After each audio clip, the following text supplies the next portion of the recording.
Hello guys, this is LockYGO and welcome back to our channel. Today I'm bringing you a Skull Servant deck profile. Quick disclaimer before we start.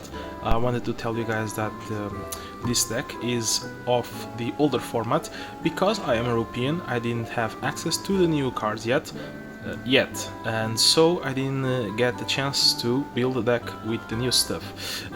Still, this is still a great choice and a very fun deck to play with, so I want to share my deck profile with you guys. So let's start at the beginning.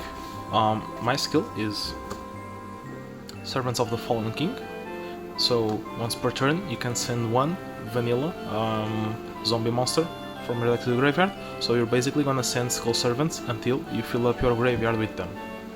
Moving on, onto the main deck, we play triple King of the Skull Servants, triple Skull Servant, this is standard, you have to play 3 of each.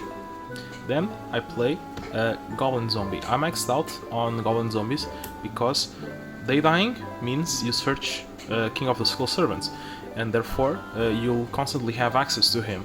And since I play a bigger build, like I think it's 26 cards, I want to see King as much as possible, so that's why I play 3. Moving on, I play double Zombina. This card is very good on this deck, it gives the deck a lot of survivability, which you will need because the deck is very frail in the beginning of the duel. Once it gets going and it's really strong, but from the start you need to protect yourself as much as possible, and this card helps a lot together with some other stuff I'll show you. Then I play 2 very weird choices. This is basically monster removal, so Exploded Dragon and Drillroid. They're here because the deck sometimes lacks the power to punch through some defensive decks and strategies, and this is very good against lots of them. And this is as well, you can crash them without taking damage, because you can actually take like a lot of damage in the early game while you're still frail, and you use this not to die and keep on the game, and this is just to punch through those defensive monsters.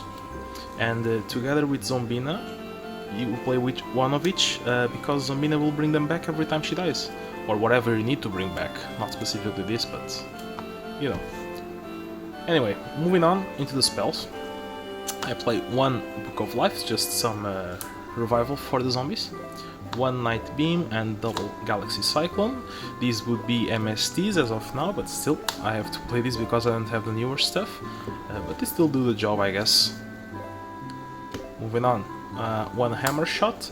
Hammer Shot is because once again sometimes you have some difficulties dealing with the stronger monsters on your opponent's field, so you use this just as some removal. Then I play double Creature Swap.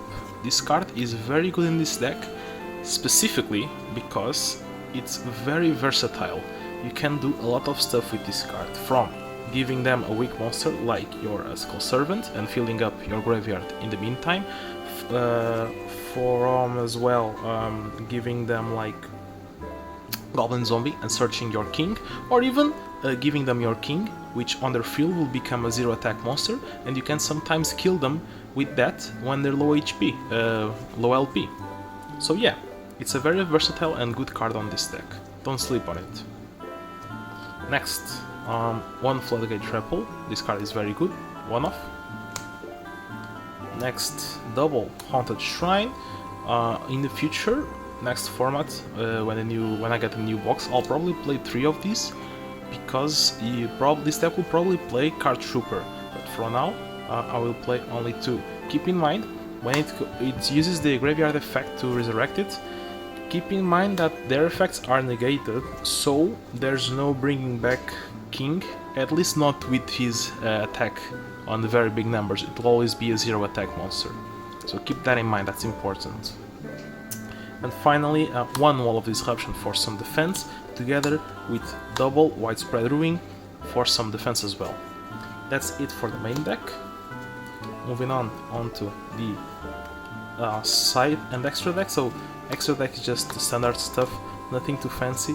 This is just for show. I don't play Waking the Dragon, they're just here because they are. Then onto the side deck I play 1 Jinzo, 1 DD Crow, Soul Release, Nobleman of Crossout to help with those like Red Eyes, Baby Dragons and stuff, Straight Flush, against back row decks, and Mind Crush, which is a very good staple on the format. So yeah guys, that's it for my deck profile. I hope you guys enjoyed. If you have any tips or suggestions, you could leave them in the comments below. I would appreciate to chat with you guys and read your opinions and make improvements on my deck as well. So yeah, feel free to comment your thoughts and like the video if you enjoyed. So guys, I hope you guys enjoyed and have a good one. I'll see you on the next one. Goodbye.